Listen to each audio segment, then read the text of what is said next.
अस्सलाम वालेकुम, आवाज आ रही है?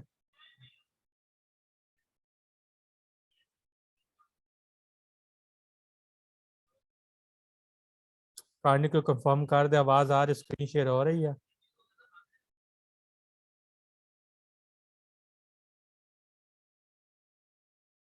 आवाज आ रही है?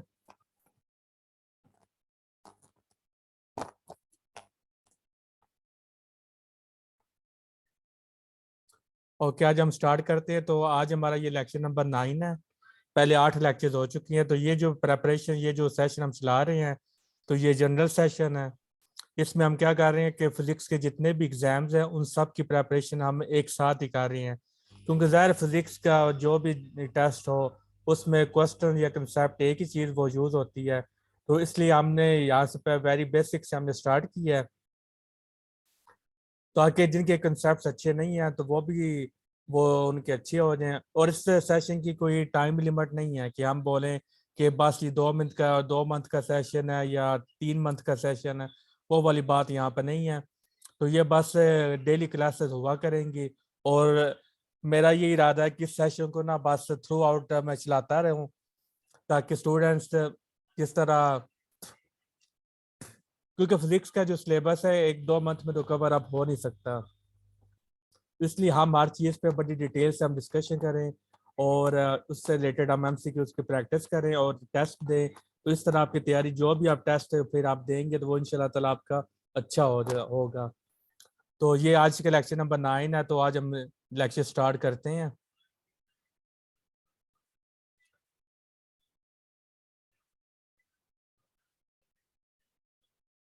सबसे पहला पॉइंट है इफ टेंशन टी। टेंशन हमारी क्या होती है? जो हमारे स्ट्रिंग में फोर्स होती है उसको हम कहते हैं टेंशन। तो वो कहते हैं कि अगर टेंशन हमारी 0 हो जाए या 0 से लेस देन हो तो तब क्या करती है? स्ट्रिंग स्लैक्स कर जाती है। स्लैक्स का मतलब है स्ट्रिंग ब्रेक कर जाती है। आज थोड़ा इंटरनेट का भी इशू है तो वो बार बार डिस्कनेक्ट हो रहा है। तो होप सो लेक्चर पूरा हो जाएगा। तो स्लैक्स का मतलब है स्ट्रिंग टूट जाएगी, क्योंकि जो स्ट्रिंग को बचा के रख रही है वो है टेंशन की फोर्स। या टेंशन की फोर्स 0 हो जाएगी तो फिर स्ट्रिंग क्या करेगी? टूट जाएगी। और जो पार्टिकल है वो क्या करेगा? लीव सर्कुलर पाथ को लीव करता है। तो देखिए, अब मेरा आपसे ये क्वेश्चन है कि जब रस्सी टूट जाती है तो जो पार्टिकल है वो सर्कुलर पाथ को फॉलो नहीं करता, फिर वो किस डायरेक्शन में फॉल करेगा? क्योंकि पहले हमने उसको रस्सी के साथ बांधा होता है, लेकिन जब रस्सी टूट जाती है तो फिर पार्टिकल सर्कुलर मोशन को कंटिन्यू नहीं कर पाता। तो फिर जो पार्टिकल है वो कौन सी मोशन को किस डायरेक्शन में जाएगा?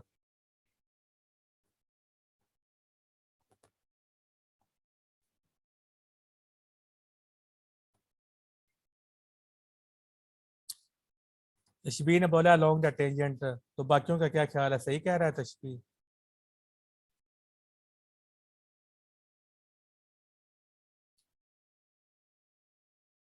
सारे में जो भी 4-5 जी है। हाँ जी, पार्टिसिपेट करे साथ साथ। जी अलोंग द टेंजेंट जाएगी। और सर्कुलर मोशन में जब बॉडी परफॉर्म करता है तो उसके पास कितनी मोशन होती है? कौन कौन सी मोशन उसके पास होती है?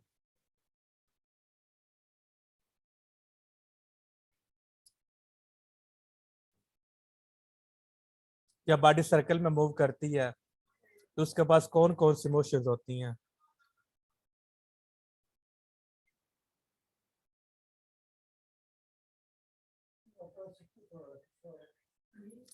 मैंने पहले आपसे स्टार्ट में कहा था कि हम ये लेक्चर डिस्कशन टाइप रखेंगे। एक सर्कुलर तो बहुत ज़्यादा ऑटोमेटिकली हो गई ना।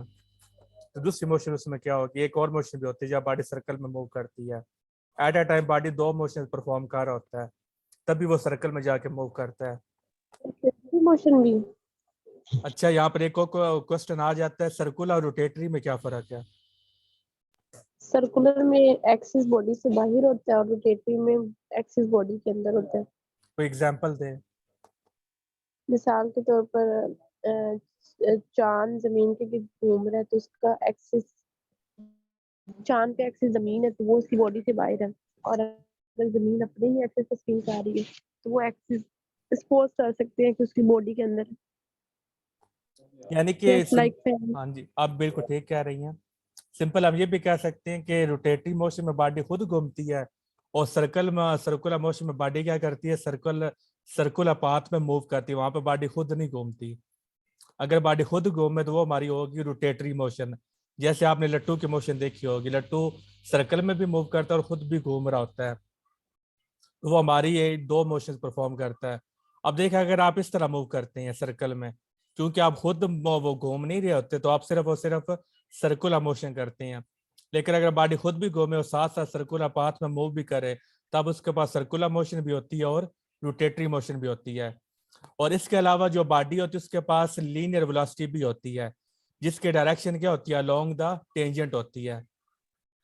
और जब भी हम ये इसको सेंटीमीटर फोर्स देना बंद करेंगे, तो बॉडी क्या करेगी, along the tangent straight path में क्या करेगी, फॉल कर जाएगी।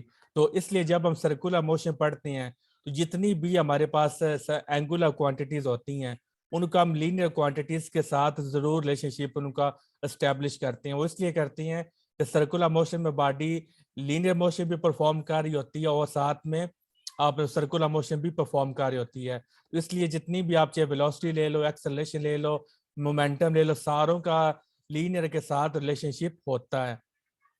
ये बात क्लियर है? Yes.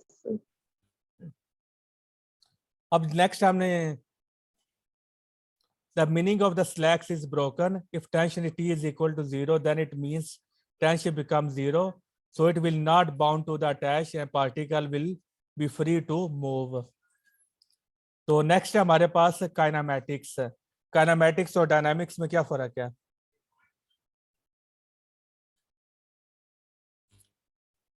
और दोनों में ज्यादा इंफॉर्मेशन कौन सी देती है, काइनेमेटिक्स देती है या डायनामिक्स देती है?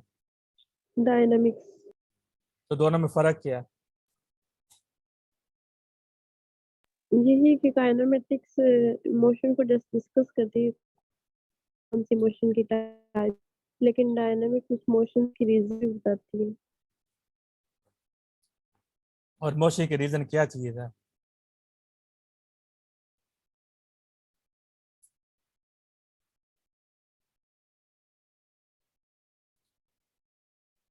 फिजिक्स में कौन सी, ये फिजिक्स में हम अगर पूछें कि मोशन कैसे होती है, तो वो कौन सी चीज है जो मोशन करवाती है,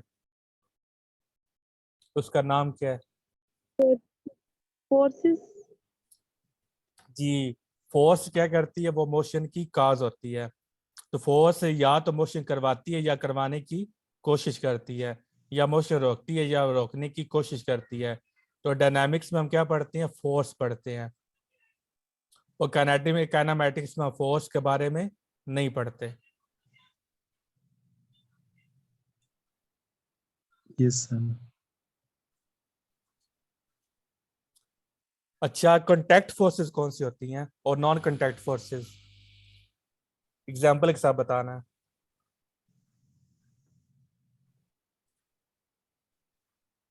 कांटेक्ट फोर्स जो है वो टेंशन नॉर्मल रिएक्शन है सर।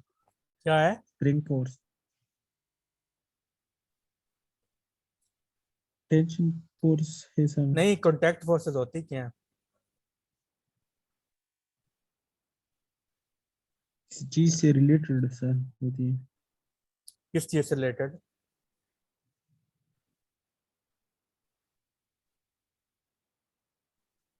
दोनों बॉडी के आपस में सर। और नॉन कॉन्टैक्ट फोर्सेस?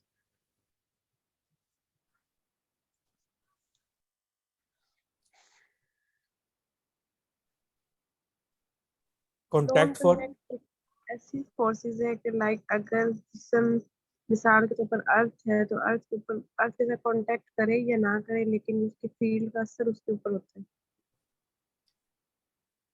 अच्छा, हमने कॉन्टैक्ट फोर्सेस का मतलब है जब दो बॉडीज आपस में कॉन्टैक्ट में हो, तब जो फोर्स एक्ट करती है उसको हम कहते हैं कॉन्टैक्ट फोर्स। और नॉन कॉन्टैक्ट फोर्स का मतलब है जब बॉडीज आपस में टच में ना हो। अब सवाल ये है कि दोनों के डिस्टेंस कितना होना चाहिए?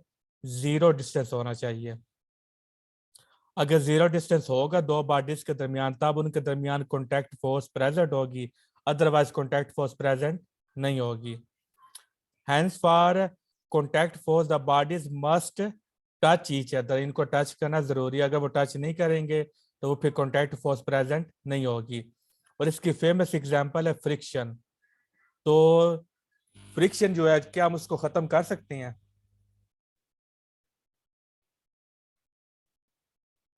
नहीं, 100% खत्म नहीं कर सकते। रीजन?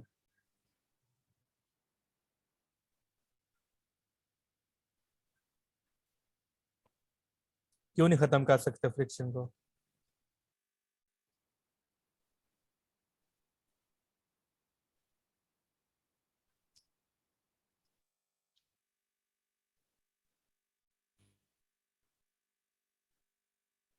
हम फ्रिक्शन को खत्म क्यों नहीं कर सकते?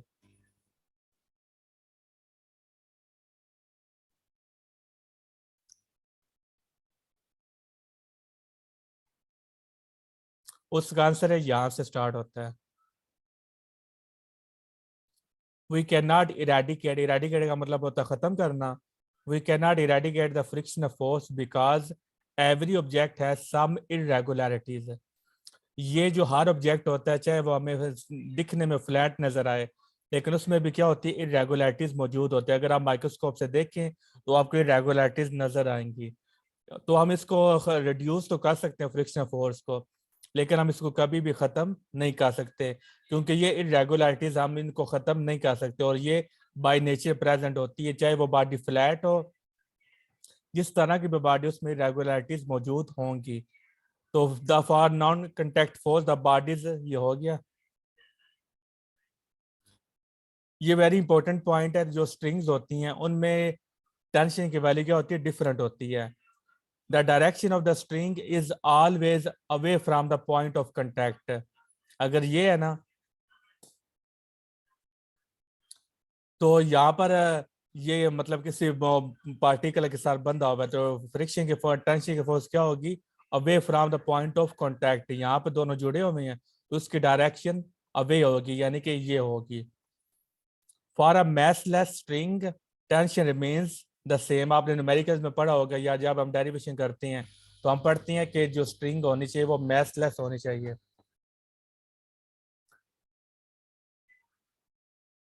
तो जब हम मैसलेस स्ट्रिंग लेते हैं तब हमारी जो टेंशन की वैल्यू क्या रहती है, सेम रहती है।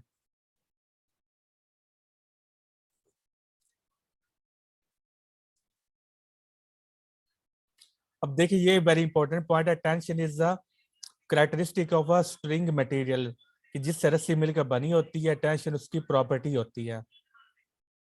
Tension is a force, so we need its direction. तो नेक्स्ट है in a free body diagram the body is taken as point mass. Point mass क्या होता है?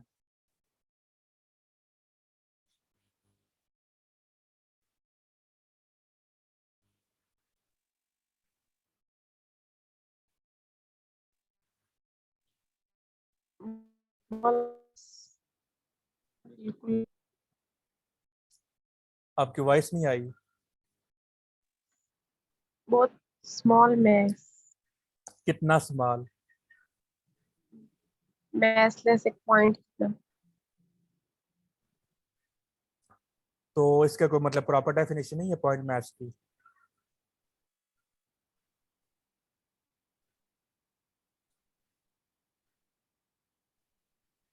क्या हमारा जो सन है वो पॉइंट मैस है?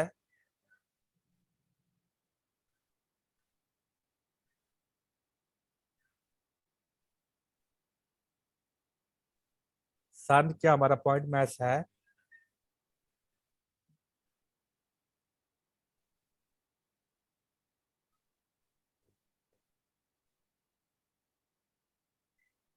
देखिए, जो पॉइंट मैसेज होते हैं वो डिपेंड करते हैं ऑब्जर्वर पे। अब ये देखिए, ये हमारे पास जो सन है ये बहुत बड़ा है, कई अरब जमीनें मिलें तब जाकर हमारा एक सन बनता है। तो अगर हम इसको इतनी दूर से देखें, कि मतलब आप यहाँ पे खड़े होकर देख रहे हैं, तो ज़ाहिर है फिर आपकी जब इतनी दूर से आप इसको खड़े होकर देखेंगे, फिर आपको सन क्या नजर आएगा, अब एक पॉइंट की तरह नजर आएगा। तो तब हम इसको बोलेंगे ये एक पॉइंट मैस है। यानी कि पॉइंट मैस किस पे डिपेंड करता है? ऑब्जर्वर पे। जैसे एक चीनी का टुकड़ा है, जरा वो दाना है, तो अगर आप इसको थोड़ा सा भी दूर करेगा अपने आप से, तब ये आपको क्या नजर आएगा? एज अ पॉइंट नजर आएगा। तो यानी कि जो भी पॉइंट मैसेज होते हैं या पॉइंट चार्जेस होते हैं वो डिपेंड किस पे करते हैं? ऑब्जर्वर पे। अगर एक मैस यहाँ पर है और दूसरा मैस यहाँ पर है, इनके दरमियान आपने इतना ज्यादा डिस्टेंस करना है कि जब आप यहाँ पे खड़े होकर देखें आपको ये पॉइंट की तरह नजर आए, और जब यहाँ पे खड़े होकर देखें तो आपको ये पॉइंट की तरह नजर आना चाहिए। उनको हम बोलते हैं पॉइंट मैसेज। क्लियर है ये पॉइंट? ये सर क्लियर है।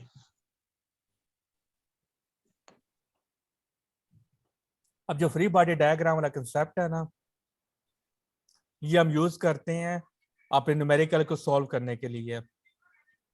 The free body diagram concept is used to solve the numericals in a easy manner. For FBD मतलब free body diagram, we consider the body as point mass. Point mass क्या होता है? जिसकी 0 dimension होती है।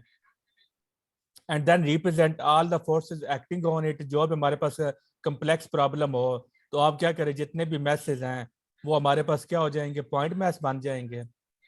Free body diagram का क्या मतलब है अगर हमारे पास फॉर एग्जांपल ये बुक पड़ी है, पहली बात तो ये है कि फ्री बॉडी डायग्राम यूज क्यों करते हैं? इसलिए यूज करते हैं ताकि हमारे जो न्यूमेरिकल्स हैं, कम्प्लेक्स न्यूमेरिकल्स हैं, उनको हम आसानी से क्या करें? सोल्व कर सकें। तो यहाँ पे जस्ट मैं एग्जांपल दे रहा हूँ कि ये एक बुक है और ये टेबल पे पड़ी हुई है। तो इस ये जो बुक है इसका जो वेट है वो नीचे की तरफ फोर्स लगाएगा, जमीन का जो वेट है, और ये जो बुक है इसका वेट जो है ना वो जमीन को ऊपर की तरफ खींचेगा। तो ये 2 फोर्सेस हो गई। तो ये जो टेबल है इसकी जो नॉर्मल फोर्स है वो क्या करेगी? बुक को ऊपर की तरफ, वो ऊपर की तरफ फोर्स लगाएगी। तो फीड बाय डायग्राम हम क्या करेंगे? ये जो बुक है इसको हम एज अ डॉट लिख लेंगे, और फिर हम ये फोर्सेस है जितनी भी इस पे एक्ट कर रही हैं वो हम यहाँ पर ड्रॉ करेंगे। एक फोर्स ये वाली हो गई, एक फोर्स ये हो गई, और एक फोर्स ये होगी। तो यानी कि जब हमारे पास कम्प्लेक्स तरीन प्रॉब्लम, ये तो मैंने सिंपल सी एग्जांपल दी है, अगर हम एक न्यूमेरिकल सॉल्व करते हैं वहां पर हमारे पास बहुत ज़्यादा कम्प्लेक्स प्रॉब्लम्स हैं, तो फिर हम क्या करते हैं? जो भी हमारे पास जितने भी मैसेज हो, यहाँ पर तो एक मैस है, अगर हमारे पास 4-5 मैसेज हो तो उनको हम ये पॉइंट की तरह लिखेंगे, और जिस पर लगने वाले सारी जो फोर्सेज है वो हम ड्रॉ करेंगे। तो फिर जिनकी डायरेक्शन सेम होगी वो फिर एड अप हो जाएंगी, जिनकी डायरेक्शन अपोजिट होगी वो माइनस हो जाएंगे। तो इस तरह फिर हम क्या करते हैं? अपने कम्प्लेक्स प्रॉब्लम को हम सॉल्व कर सकते हैं। ये वाला कंसेप्ट जो है ना ये पाकिस्तानी बुक्स में इतना यूज नहीं होता, ये इंडियन बुक्स में ना आपको ये ज़्यादा मिलता है।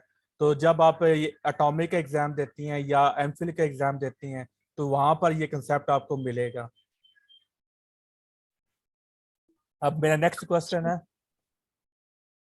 कि इनर्शियल फ्रेम क्या होता है?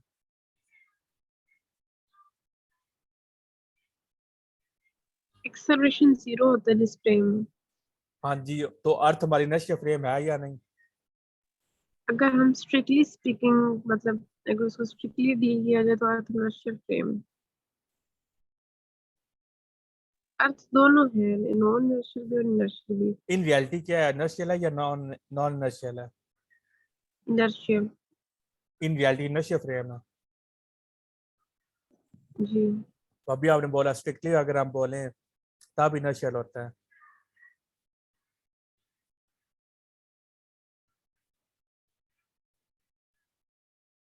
हमारा जो अर्थ है in reality non inertial frame है। कैसे? क्योंकि ये सर्कुल, हमारी जो अर्थ है वो सर्कल में मूव करती है। तो जब भी कोई बॉडी सर्कल में मूव करती है तो उसके पास कौन सा एक्सेलरेशन मौजूद होता है? Centripetal acceleration. Centripetal acceleration. क्या सेंटीपिटल एक्सेलरेशन कभी को हम खत्म कर सकते हैं सर्कुलर मोशन में? No sir. इट मीन जब हमारी अर्थ सर्कल में मूव करेगी तो सेंटीपिटल एक्सेलरेशन पैदा होगा। तो जब से एक्सेलरेशन पैदा होगा तो वो हमारा इनर्शियल फ्रेम नहीं होगा, वो हमारा क्या बन जाएगा? नॉन इनर्शियल फ्रेम हो जाएगा। अब देखिए जो इनर्शियल फ्रेम है यहाँ पे कैलकुलेशंस करना आसान होती हैं, और नॉन इनर्शियल फ्रेम में हमारे पास कैलकुलेशन मुश्किल हो जाती हैं। तो हमने अर्थ को हमने क्या कंसीडर किया हुआ है, हमने इनर्शिया फ्रेम कंसीडर किया है। कैसे? अब देखिए अगर हमारा एक एक्सेलरेशन है, जस्ट फॉर एग्जांपल उसकी वैल्यू 9.8 9.12, ये जस्ट एग्जांपल दे रहा हूँ, कोई मतलब कैलकुलेट वैल्यूज नहीं है। 9.16, तो ये पहले उसकी वेलोसिटी है, और 9.20, ये 5 वेलोसिटी हैं। तो अब देख लें यहाँ पर वेलोसिटी चेंज तो हुई है ना, कितनी चेंज हुई है? 0.4। तो वो हमारे पास यहाँ पे एक्सेलरेशन कितना प्रोड्यूस होगा? 0.4 एक्सेलरेशन प्रोड्यूस होगा ना। Yes sir. यानी कि जो हमारे अर्थ जब सर्कल में मूव करती है उसका एक्सेलरेशन प्रोड्यूस होता है, लेकिन वो इतना कम प्रोड्यूस होता है तो कि हम उसको क्या कह सकते हैं? जीरो हम उसको कह सकते हैं। क्योंकि जैसे आपने फिजिक्स में पढ़ा है कि हम एयर रेजिस्टेंस को इग्नोर कर देते हैं। तो हम एयर रेजिस्टेंस को इग्नोर कब करते हैं? जब हम सरफेस ऑफ अर्थ पे मौजूद हों। क्योंकि जब हम सरफेस ऑफ अर्थ पे होते हैं तब हमारे पास, क्योंकि हवा इतनी वो फील नहीं होती, तब जो रेजिस्टेंस मौजूद होती है लेकिन वो अप्रोक्सीमेटली जीरो होती है, तब हम उसको इग्नोर करते हैं। तो यानी कि फिजिक्स में हम उन चीज़ों को इग्नोर करते हैं जब उनकी जो वैल्यू है वो बहुत बड़ी ना हो, छोटी सी वैल्यू, तब हम उनको इग्नोर कर सकते हैं।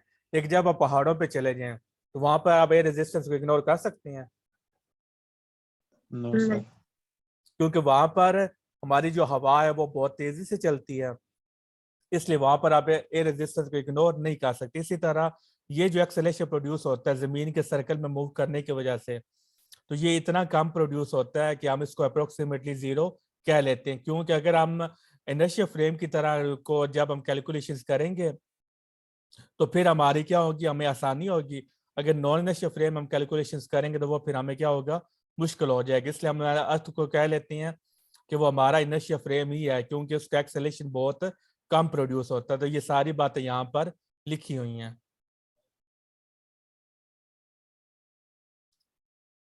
तो ये आज का एक डेमो सेशन था। तो अगर आपने ज्वाइन करना है मेरा पेड सेशन,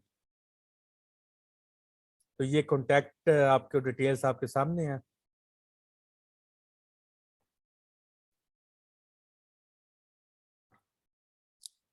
सेशन के हवाले से अगर आपका कोई क्वेश्चन है तो आप पूछ सकते हैं।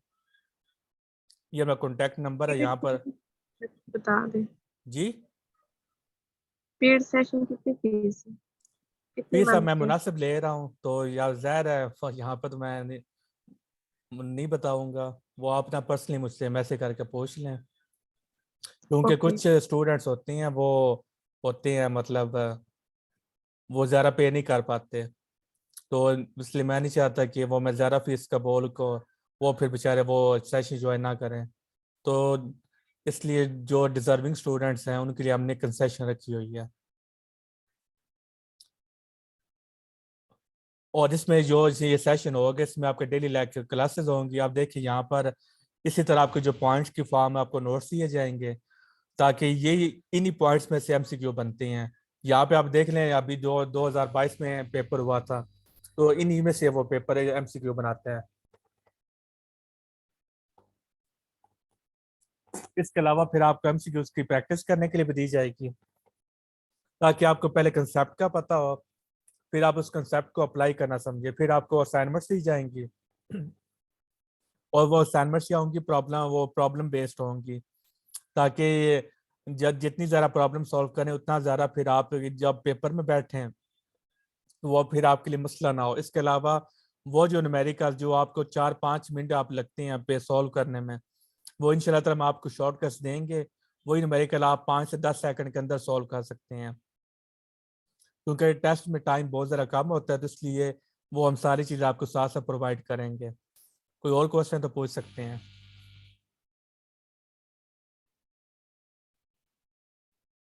अगर नहीं क्वेश्चन फिर हम सेशन बंद कर देते हैं। Yes sir. ओके, फिर अल्लाह हाफिज़। Thank you sir.